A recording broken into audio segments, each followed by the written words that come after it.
for instance, next week at Pebble, you got to go in there fearless, right? I mean, isn't that your intention? Yeah, of course. It's easier said than done.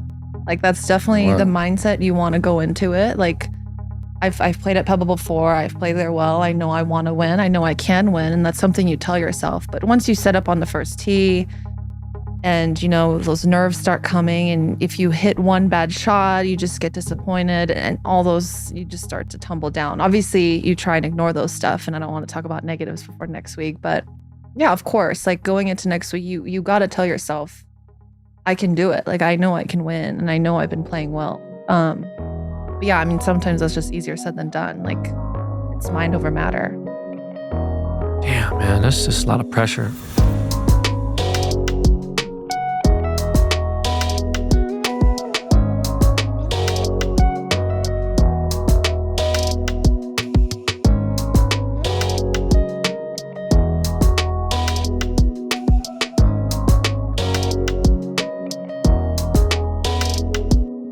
What's up, everyone, and welcome to another brand new episode of Par 3 Podcast.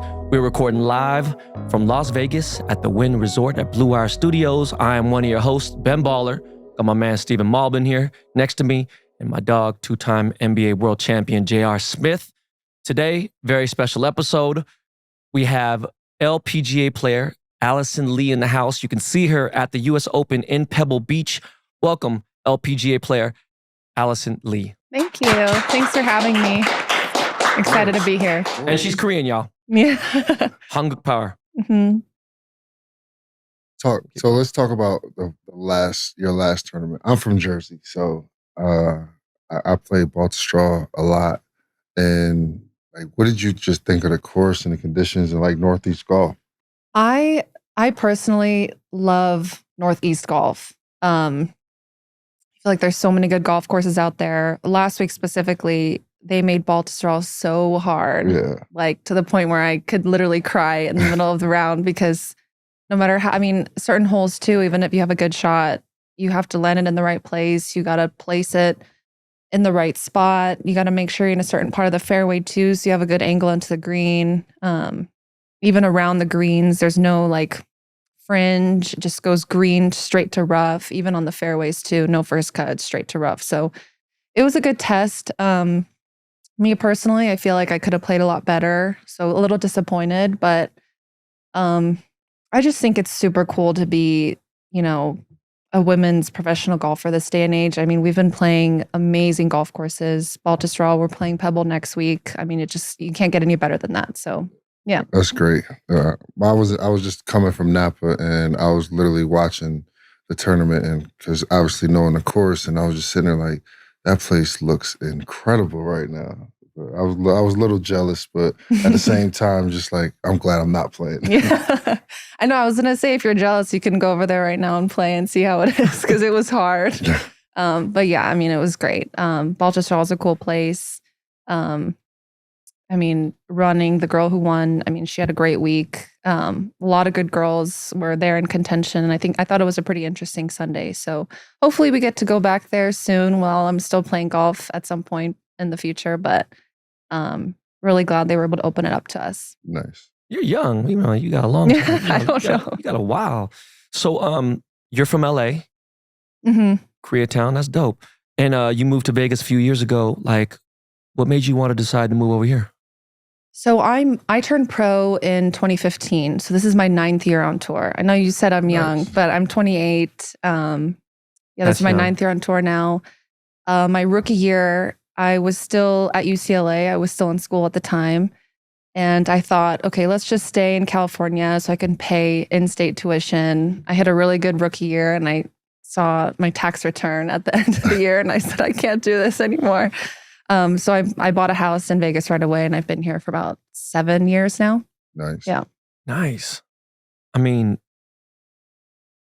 in general, you must have played a lot of golf in Southern California. You like SoCal golf better, or this desert golf? I love West Coast golf. We have a few courses here in Vegas that aren't very deserty. Like Shadow Creek doesn't seem like a desert course at all when you're out there. I practice at Southern Highlands.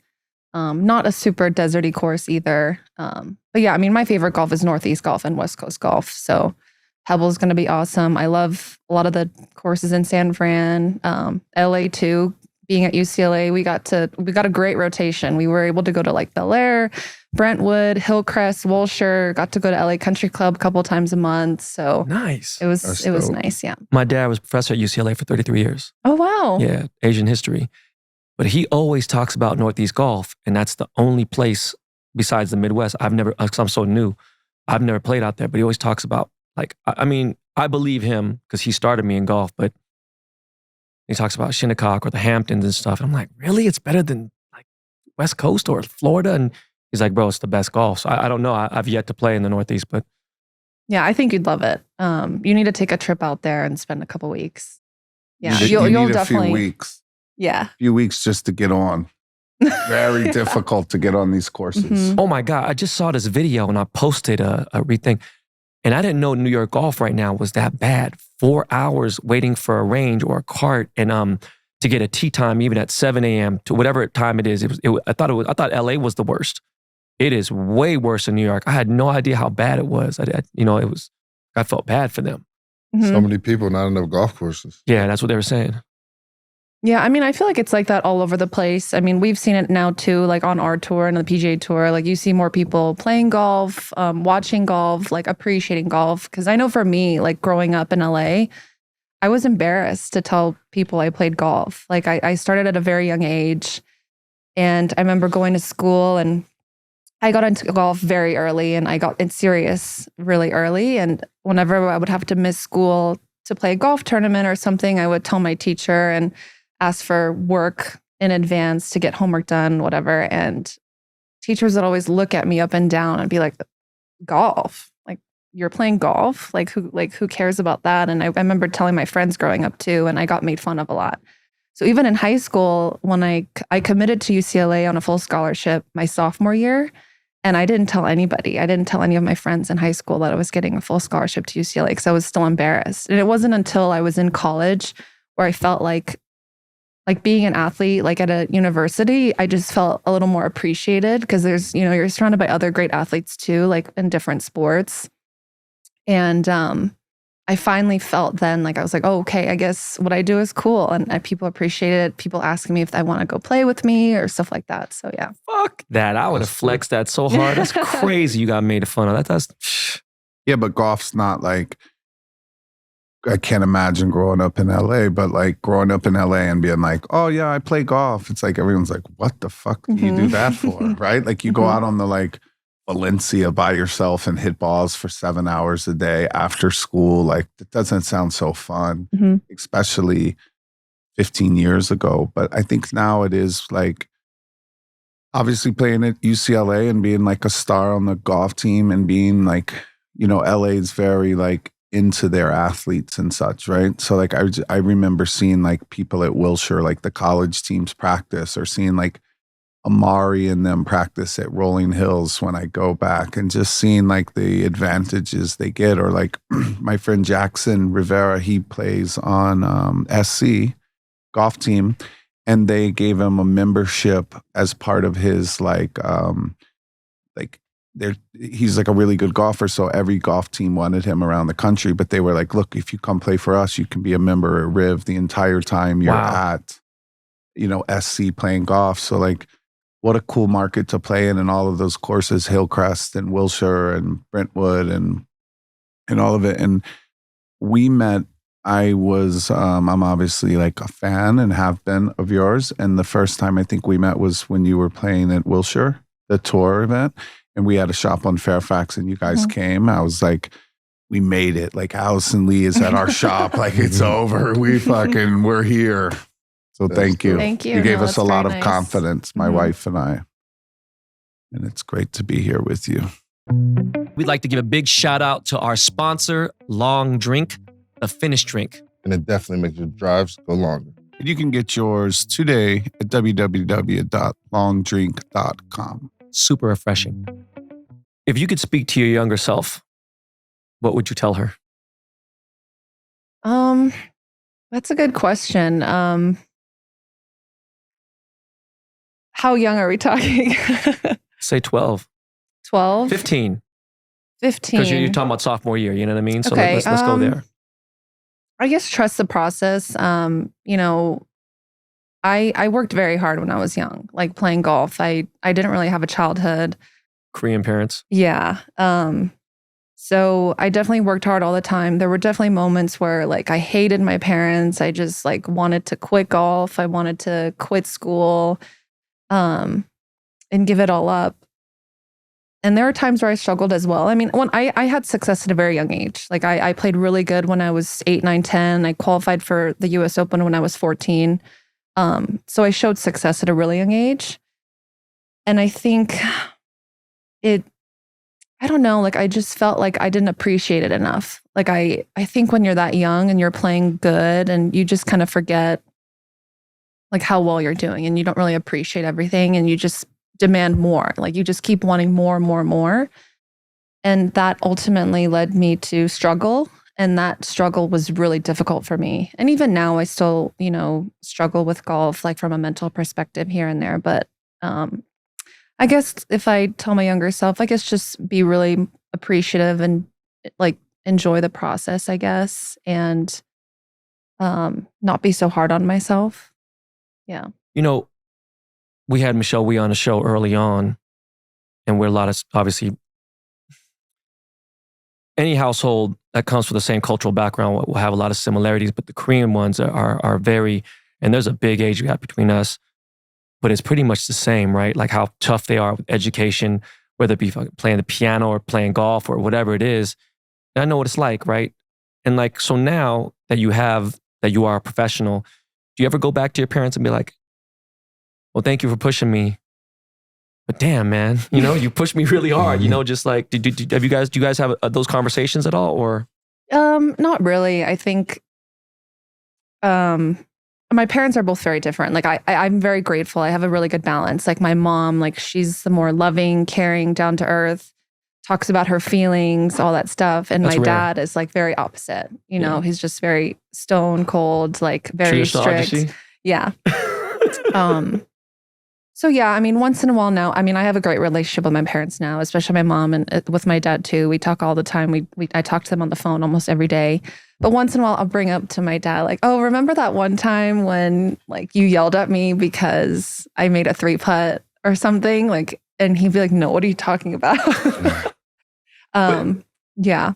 No, it just, you know, you think about how hard they are on you, especially Korean dads. You know, and you're a girl, so you gotta be a little softer, right? You know, but yeah, I just was curious because, you know, there's no emotion. There was like, we didn't really hug each other in the house and stuff like that. There was no like, oh, I love you. It was like, it's just different when in the household. So I was just curious. It's just a built different type of thing. Do they travel with you? Yes. Probably all the way up until I was like a senior in high school. Either both or one of my parents traveled with me to tournaments. Because it's, I mean, when we played AJGA growing up, like we still need to get a hotel, rent a car, all that stuff. Like I needed my parents there. And at the time, like 15 years ago, it wasn't super accessible where they gave us like a place to stay or they provided us transportation when they're that young. So my parents definitely had to come with me. And it was very expensive, you know. It added up. Now I think they have a lot of good programs to help kids and younger junior golfers like fund going and traveling to tournaments and stuff like that.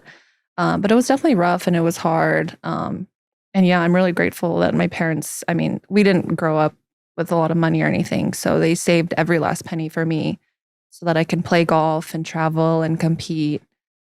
Yeah.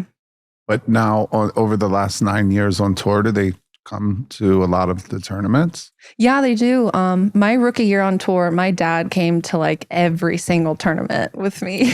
And I couldn't do it anymore. That was rough because, you know, like I said, my rookie year, I wasn't making a ton of money yet. So we would just share a hotel room. I would wake up 5 hours before my tee time. He'd be like, okay, let's go to the course and practice. And I'm like, I don't know if I can do this anymore. But now they come to a lot of the West Coast events. They'll be at Pebble next week. So it's nice to have them out. Yeah. And do they walk with you or stay a hole ahead? It depends. My mom and dad don't like to walk together because my dad will just scowl and probably complain and my mom doesn't want to hear it. So my mom walks all the way up and then my dad stays back and probably watches me hit every shot. It's amazing. Yeah. Mhm. Damn, that's so. That's how JT's parents are. I'm not going to watch. They stay a hole ahead. The mom was always ahead, and Pops was watching every single swing. Mom was over there as a nervous wreck, like, please, please, please, please. And Pops is over there like, damn it, you should have left side of the fairway. You could have did this, you could have did that. It's hilarious. It must be nerve-wracking though, like I have kids now, so like when Remington does like the drive chip putt, like it is the most fucking nerve-wracking thing I've ever experienced in my life, watching him get 3 drives, 3 chips, 3 putts. And like he trains all year for 9 shots, and when he like steps up and like blows the first drive out of the the driving area right and gets 0 points, it's like then like I can barely even fucking handle it. So like as parents, like watching your daughter miss a short putt, and like you feel there, it's almost like more nervous for the parents than it is for the players. Like the players, it's like, whatever, I missed the putt, like I can birdie the next hole, I'm fine. But for your mom watching, she's just probably like, oh, poor Alice. Like they want to like run out and give you a hug. Like it's wild to think about your parents following you on tour and like the roller coaster for them, let alone you. Yeah. And I'm sure, those are emotions. Like there's nothing you could do about it. Like, I mean, I know my dad, he's very emotional. So growing up too, like he would caddy for me once in a while. And if I hit a bad shot, he'd be like, like getting upset. I'm like, well, how is that going to make me feel any better? But I actually caddied for my boyfriend a couple of times now because he likes to play in a lot of amateur events for fun. He played golf in college. And I caddied for him a couple of times, and he would make a mistake and I would get upset just like my parents did. Damn. And I didn't even realize it, and he'd be like, oh, why are you acting like this? Like you're making me more nervous. And I was like, oh shit, like I guess this is what my parents do. And I would get upset at them for the same reason. But yeah, just can't help it. I think your whole life you're like, I don't like that my parents do this. I'm never going to do that. And then at one point you're like, holy shit, I'm doing the exact same thing that like my parents did. Mm-hmm. That's probably exactly it. It's like, where do you get it from? I wonder, It's like your dad like looking at you like, what's wrong with you? Mm-hmm. You're doing it to him. And he's probably like, I need a new caddy. Yeah. This isn't going to work. You're going to end up like breaking up if you keep caddying for him. You've been like really open about like, struggles with, mental health and continuously, the pressure to keep your card and losing it and bringing it back. Like, how do you, like, what lessons did you learn as, as an individual, not even just like as a person, like a professional golfer? Because everybody sees professional golfer next to your name. They don't think you have a bad day on a course or you're not going through anything, like just as a, a regular person. How have you dealt with that? What are some of the lessons you learned? I would say lessons I've learned, first off, it just gave me a lot of perspective on life. Growing up, all I did was play golf. I from a very young age, right after school, go straight to the golf course, sleep, wake up, same thing over and over again. And it always came easy to me. And the first time that it became hard, I just didn't know how to handle it. And I couldn't. And I thought, I just thought my world was ending. And finally, when I was able to get through it, I just learned so much. Like you just learn everything I'm going through and the struggles I was going through is literally nothing compared to what other people are going through or all the other struggles people face every single day. So just open up my world a little bit, because I feel like in any sport you play, and I know with golf, like it's so easy to live inside a bubble. Every week we travel to a golf course, we see the same people, we do the same thing every week, and it's so easy to forget about life outside of that. So what really helped me too was, having a lot of friends from different walks of life and just having conversations with them all the time and really understanding that there are so many other, even like talking to a friend who is a teacher or something and her talk about the bad day that she had and just understanding, okay, so the bad day I had almost sounds like nothing compared to what she went through.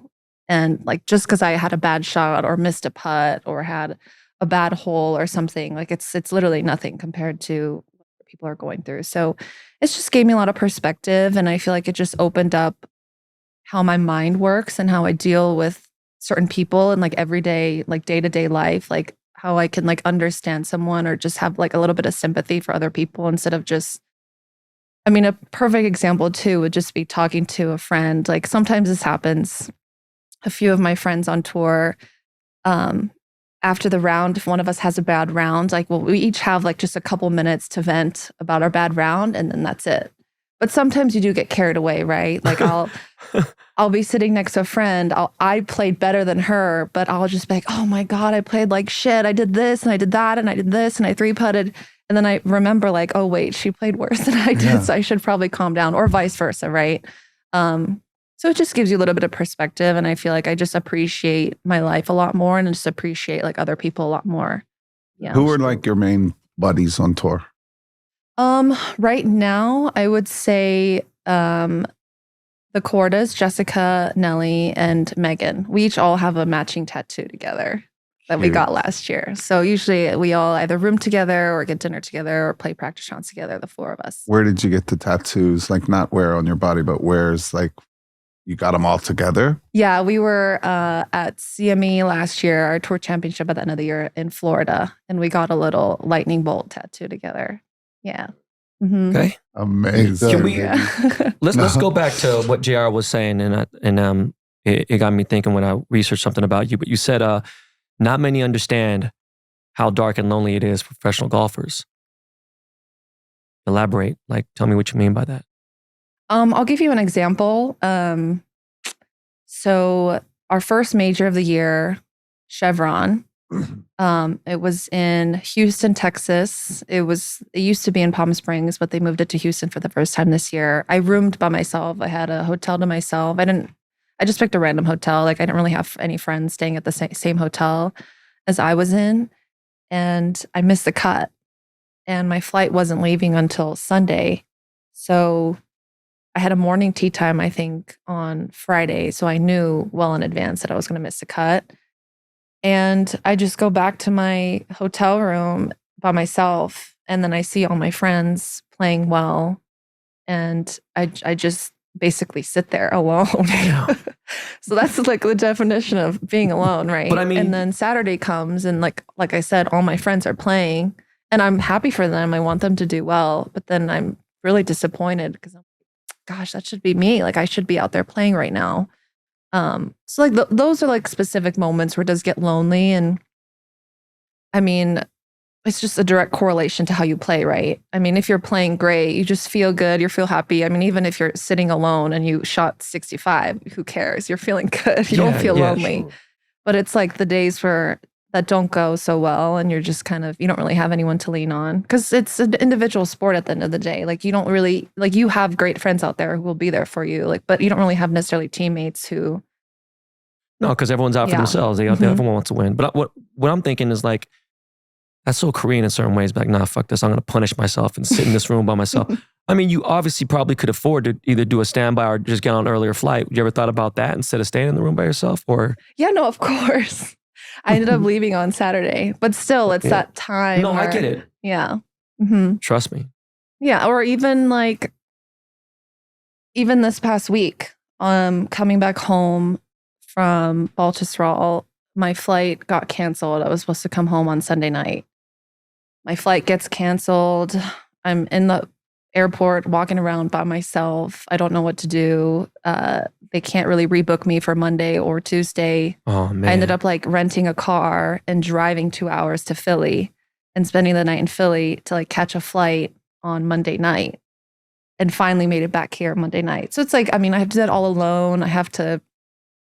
There's no one there who can help me or be there with me through the process or hold my hand. I had a mental breakdown because I didn't know what to do. No, that's tough. Downplay. Where's the caddy? Where's your caddy that I met? What's his name? Tyler. Tyler. I met Tyler in Avion. Mm-hmm. Yeah. So he lives in Minnesota. So his flight got canceled too. So he took a bus home. Yeah. He's like, I gotta go. Yeah. Good luck, Alison. Yeah. But it's just stuff like that, like you just have a lot of time you spend alone. And like when you have whether it's a missed flight or if something bad happens or you don't feel good. Like you don't really have someone there, like a companion who you can spend time with to make it better, I guess. Or No, that shit hit different when you said that. It hit, trust me. And the worst thing is when a flight is canceled. Like some people say, "Oh, well, the people starving." Listen, I'm not talking about all that. I'm, I've worked real hard to get where I'm at in life. Where I'm at right now is not by accident. And I'm speaking on behalf of four of us. You expect certain things, you demand certain things. At the same time, Phil Jackson said, "If you have no expectations in life, you'll never be disappointed." I'm kind of like, no, fuck that. Like, you should, if you work hard, you should be rewarded to a certain extent, not be entitled. But having a flight canceled and being stuck somewhere, especially for like days, that's nerve wracking. You know what I mean? Because yeah, and for me too, like they wouldn't give me my golf clubs. Like I couldn't get my suitcase. Man. I ended up flying home on like a Spirit flight. Oh man, with Hideki? No, I'm playing. I'm just. He actually flew the plane. And then my clubs actually thankfully arrived last night, so all is well. But just stuff like that is just frustrating, especially for us. When your lose luggage, your clubs, bro, you can keep my luggage. Yeah, give me my sticks. That's all I want. What about like coaches, and do you have like mental coach? Do you have like, how deep does your squad go? I do have a coach. He comes out to a few events a year. He was just out there last week. I have worked with a few mental coaches here and there. All had, different types of philosophies and stuff like that. None of them really stuck with me, that I felt like I needed to continue working with them. But I work a lot on the mental side with my swing coach as well. He helps me with everything. We've been working together for probably 5 years now. Like he's the best. Chris Mason, he's amazing. He literally brought me back from the dead from when I was struggling. He built me back up from scratch. So he's helped me so much in my career, and that's about it. Just him. Do you ever feel like you could lean on your boyfriend for like times when you're going through some mental issues, or you feel like it's just not really, it's too much for him? Or yeah, I would say a little bit. It definitely helps that he played golf growing up, and he still likes to play and practice and play a little bit on the competitive side. So it's just nice. I mean, it's just nice to have to vent to someone, and he definitely understands where I'm coming from. Because I mean, at times like that, if you have a bad round, you just need to yell at someone who'll just listen. So he's just the punching bag for me. So he's great. Yeah. Do you play against him? Yeah, we do. Mm-hmm. Do you give him strokes? So he's scratch, and he hits the ball very far. I think his ball speed is like 190. So he hits it very far. So we'll play from the same tees, no strokes, and just go straight up. And we're pretty even. Yeah. How fun. That's dope. I want all this. You hear that, man?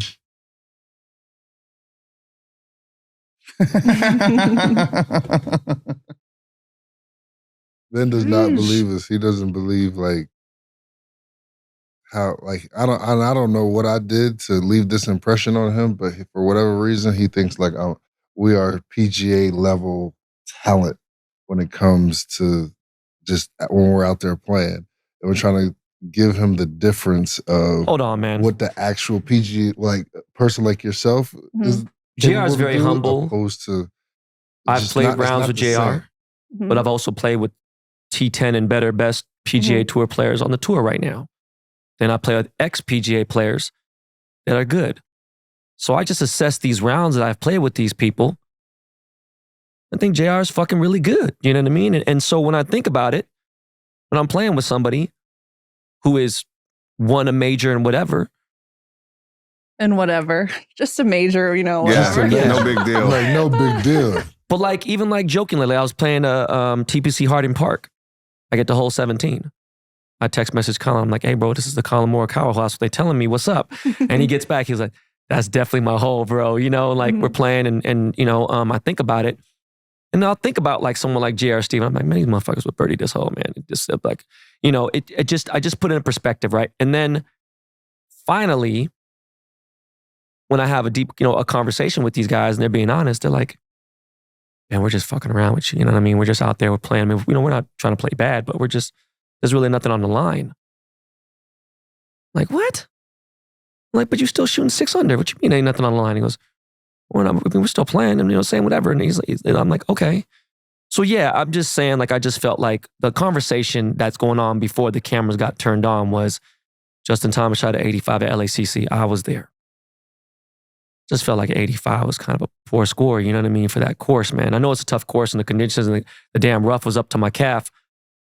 But I just feel like JR and Steven could have shot at 83 on the same day, man. I just felt like, actually, no, it was rain. It was a fucked up day. It was a fucked up day that day.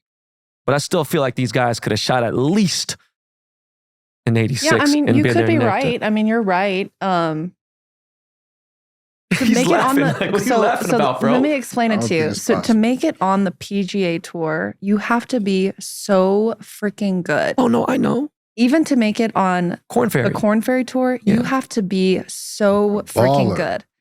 And there are guys out there who can play a practice round. I mean, I can call up a couple people. We can go to Shadow and they'll shoot 63.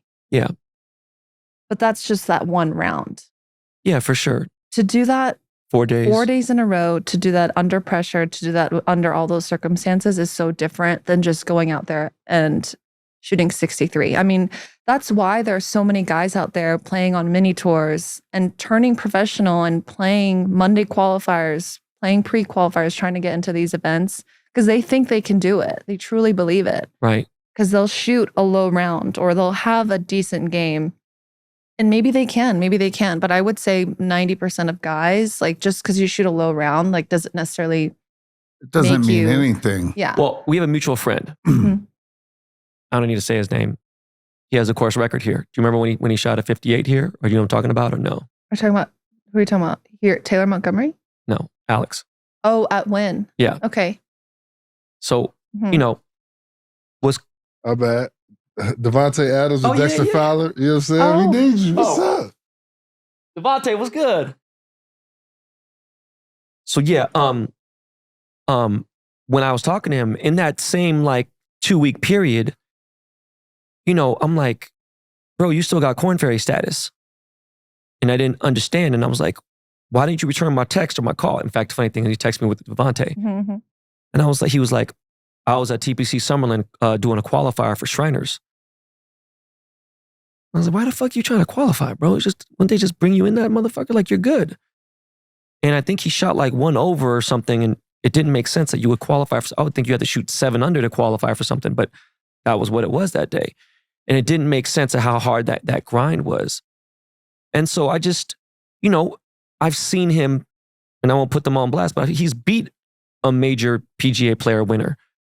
So that's why it didn't make any sense. And then he broke it down to me. He's like, listen, you like the NBA? I was like, yeah. He goes, imagine if Steph Curry, Kevin Durant, and LeBron James were the same player put in one.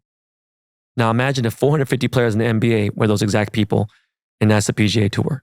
T100 cannot, T1 can't beat T100 100 rounds. He won't beat them every single time. It's impossible. That's where the competition is. When he said that, it kind of messed me up. And even with all that perspective, I still think he would have shot at 84 that last weekend. But he could. He probably could. But One day. he probably could have. You're right. That next day would have been 110. The day after that, He's 115. bullshit, man. He But- would have shot a 77 there. But I mean, just, But you know, obviously, like US Open's so different. Like US Open, USGA usually makes it very, very difficult. No, I Greens are know. so firm, yeah. so fast. 4 like- paces off every green. Yeah. Yeah. And, I mean, and seeing even the- pros will make mistakes. I mean, that happens to the best of us, right? Like you can't expect someone like JT to always play good because sometimes bad days happen and that's just how it is. But when I pulled up on Saturday, so the cut had already happened, I was going down to the hole and I was at hole 1.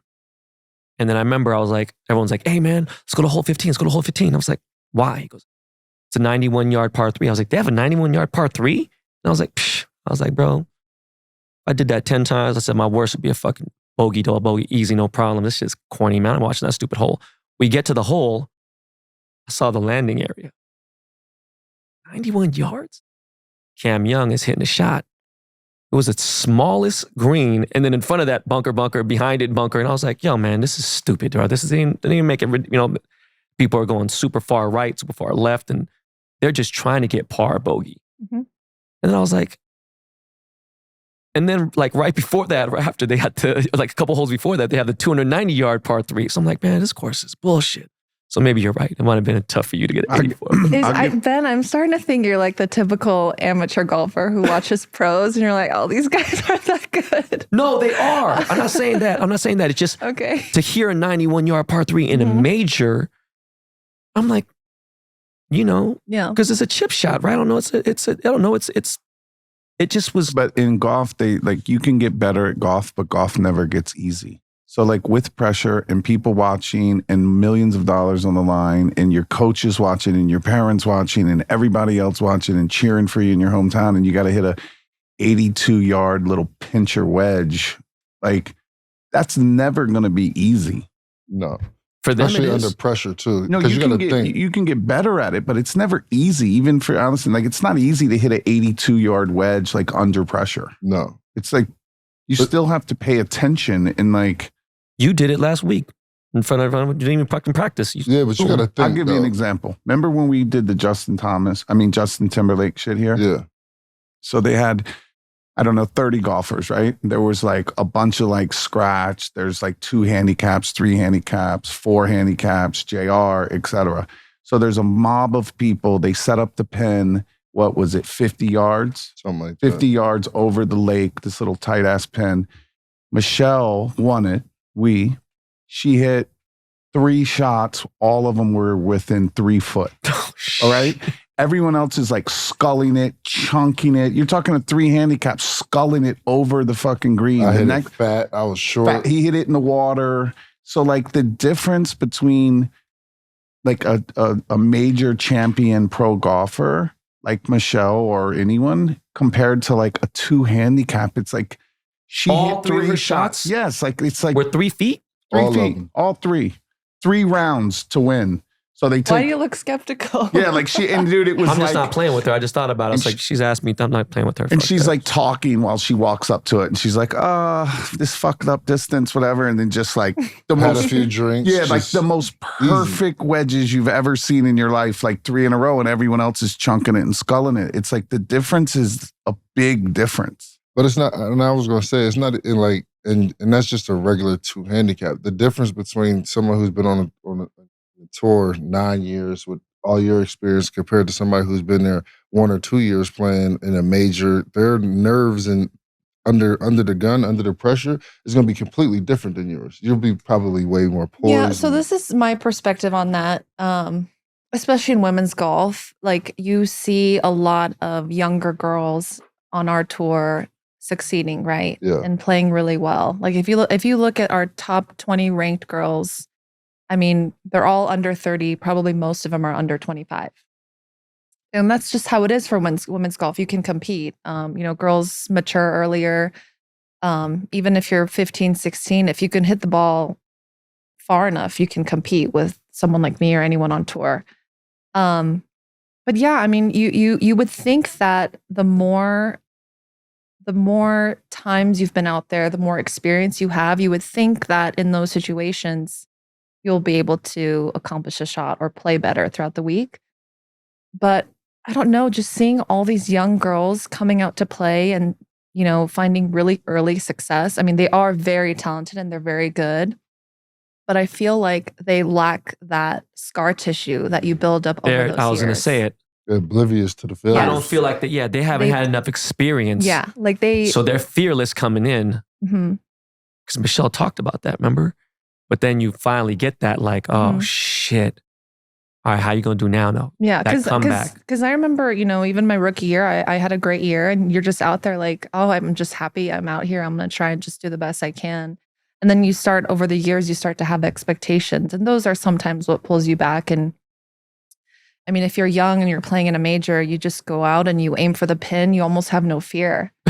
But now, I mean, if you play for years and years, you play the same course over and over again, you've seen yourself hit it into that water, a few times, and you just start to worry about it a little bit more and more. So there are definitely moments where, if it comes down to it, having that experience definitely comes into handy. But I would just say overall, just from a general perspective, having that like innocence and being young and playing out there and just almost playing with no fear and just no, no expectations can definitely be an advantage. But I mean, you're 9 years on the tour now. So when you're approaching, like, let's say, for instance, next week at Pebble, you got to go in there fearless, right? I mean, isn't that your intention? Yeah, of course. It's easier said than done. Like, that's definitely the mindset you want to go into it. Like, I've played at Pebble before. I've played there well. I know I want to win. I know I can win. And that's something you tell yourself. But once you set up on the first tee and, you know, those nerves start coming, and if you hit one bad shot, you just get disappointed, and all those, you just start to tumble down. Obviously, you try and ignore those stuff. And I don't want to talk about negatives before next week. But yeah, of course, like going into next week, you got to tell yourself, I can do it. Like, I know I can win, and I know I've been playing well. But yeah, I mean, sometimes that's just easier said than done. Like, it's mind over matter. Damn, man, that's just a lot of pressure. One of my friends, she's Korean too, Robin, you know, she's on. Mm-hmm. I feel bad, like when she was like kind of going through a little rough patch, and I try to say encouraging things, not necessarily for golf, but just in general. Like if I'm down in life, whether it be in my professional career, what I do, whether it be something, or whether it be being a husband or whatever, anything. Just try to use that and try to give her some positive message, some motivation. But like sometimes, you know, when you see people that are down, it's like, fuck, it sucks. Any sport, whatever it is. So I just feel for you guys. And I heard it once that, like, you know, like if you think of your golf game, like it's like if I go on a dance floor sober and I start dancing, it doesn't feel great. Feels like I'm trying too hard. It feels like I look crazy. I'm thinking too much, etc. But if I drank a half a bottle of tequila and go on a dance floor, long drink, then all of a sudden I'm like the best dancer on earth, right? And so it's like playing golf, you have to just have that same like swing freely. Like, it's very hard to play golf when you like try. You have to just play like, I don't give a fuck. And I'm just going to go out there and make a ton of fucking birdies and like hit the ball. And I don't care how it goes. But it's like she said, it's like mind over matter. And it's a lot easier said than done. You know what I think will stop Ben from asking all these questions? I think if you start playing for more money. I agree. What's your handicap, Ben? What's your handicap? What'd you say it was? I started a new gin, by the way. What's the new gin say? 28? I wish.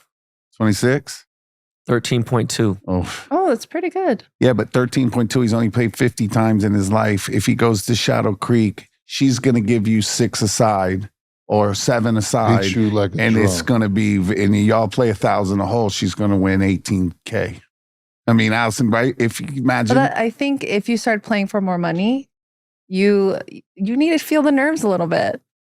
Yeah, like he says, he never 3-putts. But then if you play for a lot of money, you start 3-putting. You start realizing that like the 3-foot putt for $1,000. Go out there and play snake. I'm also a little weird though, Alison. You have to understand that.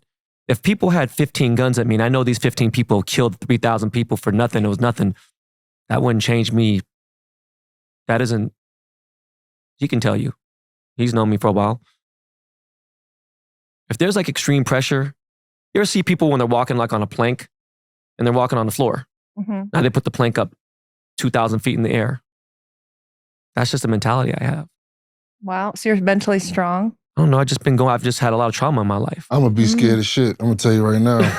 Lift that motherfucker off the floor too far. But no, I just, you know, I've had some really weird. I think I've been lucky too as well. There's been a lot of luck. Then you can do it. Play for money.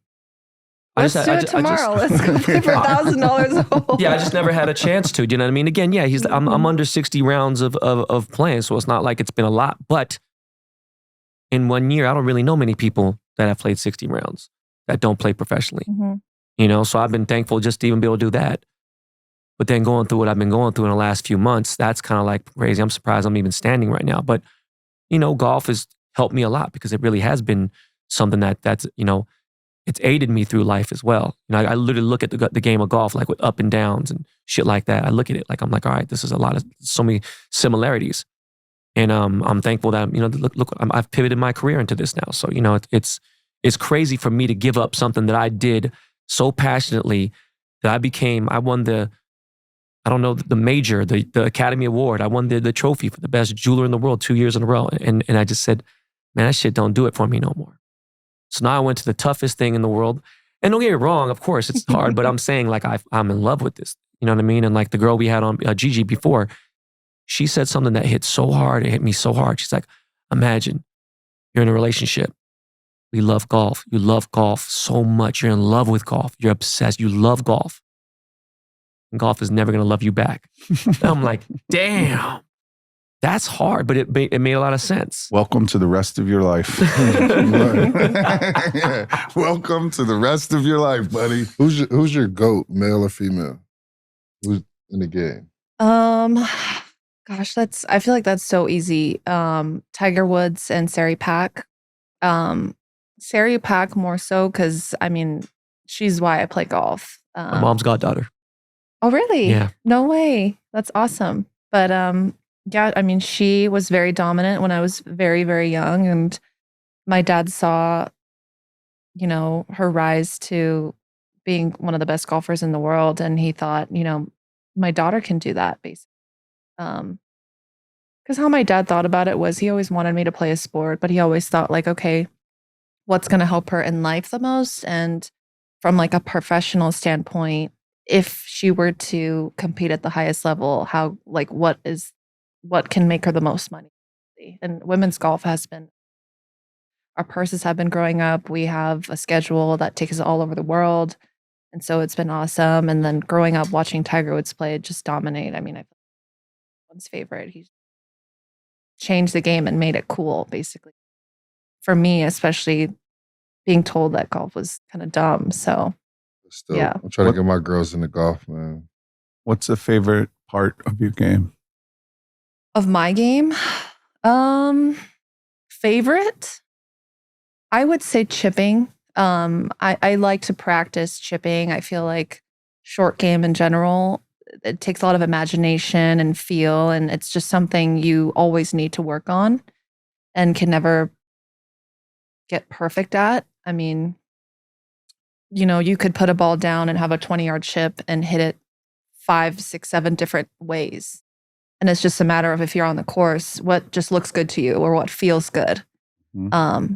So I think that's the cool thing about it. That's my favorite. I saw something like some pro said the difference between going from like 90s to 80s is this, and 80s to 70s is this, and 70s to 60s is like having 4 different chip and pitches for any shot, like high draw, high fade, low 2 bounce check, like all the different ways that you're saying. And like that's my favorite thing to do too, is just hit like full swing, you know, flop shots. Mm-hmm. Just that's like never, like it goes back. It's like you can get really, really good at it, but like it never gets easy hitting the 20-yard pitch off of a tight lie for money. Mm-hmm. It's like, go ahead. Like, I don't care who you are. Like, I've played with Ricky Fowler and seen him chunk it. Mm-hmm. You know, like it can happen at any second. The difference between perfection and disaster is like nothing. Very thin line, yeah. Very, very thin line of like sculling it over the green or making it. Is like, I gotta switch this all up completely because I feel like we don't really get controversial at all or enough. When and if LIV starts a women's golf league and they offer you a real bag, would you consider it? So, how do I explain this? So, Golf Saudi and Performance 54 have a partnership with Our Ladies European Tour. So they have, it's called the Aramco Team Series, and they have about 5, maybe 6 events in the year.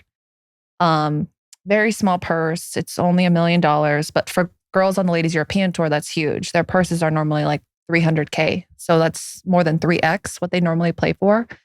And then they give quite a few LPGA girls a very nice appearance fee to go over there and play. And the tournaments are very well run. I'm sponsored by Aramco Team Series and Golf Saudi. Right. So I've played a few of their events. I've, had dinner with Yasser a couple times. He's a great guy. He says he loves golf. It's to me, I think he really truly wants to grow the game, and he just loves the game himself. Obviously, what they've done on the PGA Tour is very controversial. I don't know the ins and outs of what this new deal will mean. I know there's been a lot of questions on our tour about what this potentially will mean for us. Right. We don't have any answers yet. I don't think there have been conversations per se about what. Okay, hypothetically, happen. let's say he's like, listen, Alison, I have $100 million for you. Leave the LPGA. You coming or not? 100% of the girls on our tour will do it. And won't? Will. Oh. 10 out of the 10 top ranked girls on our tour will 100% go. And that's strictly because of the money. I mean, the guys, some of those guys, they don't need to go because they've already made hundreds of millions of dollars. What's another 100 million going to do? Like, it won't change their life. I asked GR the same question. GR's like, I'm gone. Yeah, I mean, because for us, I mean, in my career earnings, I've made just short of 3 million. And I have I've made a good amount of money with endorsements and all that stuff. Right. But I mean, if you're saying 100 million, that's like life-changing for me. Yeah, like right? she played 9 years and made 3 mil. Yes. So someone offers 100 million in one check. I just want a yes or no from you. I'm like, of course. And okay. I can, with 100%, we've talked about this on our tour, 100% of girls on our tour, if they got offered, will go. But with that being said, that would be the end of the LPGA Tour. Oh, damn. Right? So yeah. I don't think that will happen for us anytime soon. What if it was 25 mil? Of course. Bro, you don't. I don't know what's going on with you, man. Especially for being a girl, right? 5 million. There aren't very many women on our tour who are over the age of 35. You know, a lot of the time you start a family, you get older, and you have a lot of young girls coming in. For the guys, they have a Champions Tour. They make the same amount of money we do. They could play well into their 80s. Yeah. We're not having kids. Exactly. And they can play whenever they want. They don't need to take time off versus certain girls for us too. I know some girls who have had children and women who have had C-section, all that stuff, like after the recovery, like their swing changes, they can't swing the same. Their golf game is completely different. They almost need to start from scratch. So like if you're going to offer a woman, especially someone like me, 28, already 9 years on tour, any lump sum of money, like I will 100% take it because especially for us, it's an individual sport. There's no guarantee. We have no contract. There's no guarantee. Like if I play the next 10 tournaments and if I miss every single cut, I'm down over $1,000 per event after paying my caddy, after paying, hotel expenses, all that. Like if I play a full year on tour, that's essentially, I need to put away around $150K a year to fund a full year on the LPGA. Right. So if I miss every single cut, I lose $150K. Right. Right. And if I don't have people to sponsor me and if I don't have someone who's backing me or if I don't have money in the bank, I can't afford that. So any girl, if you were to offer them a lump sum money, 100% they would take it because we play for $2 million every week. I mean, last week is great. Next week is awesome. We play for so much money. So those weeks are great, but usually week to week, I mean, even if you make the cut and you don't play awesome, even though you make the cut, you don't really make that much money unless you place in the top 20. No, I get it. Yeah. I think you're going to win the U.S. Open next week. I hope so too. I'm rooting for you. There's no question on the pellet pump. Oh, he's just saying wrap it up. Okay, I'm going to bring her out. Shit. Yeah. I didn't know we were here What long does enough. this mean? I mean, I thought he was saying, go to the next question, motherfucker. Shit. I'm like, we're never going to get out of here because we keep asking them. So you ready? Jen, you want to take it home? JR? JR, take us home. Ladies and gentlemen, that was another episode with the great Part 3 Ben Baller, Stephen Malbon. I am J.R. Smith with the amazing, talented, and going to win the LPGA. Going to win Pebble next. U.S. Open. She's going to win Pebble next week. Alison Lee, thank you so much. Thank you so much, Alison. I really appreciate it. Thank you so much for having me. That was a lot of fun. Appreciate it. Thank you, Alison.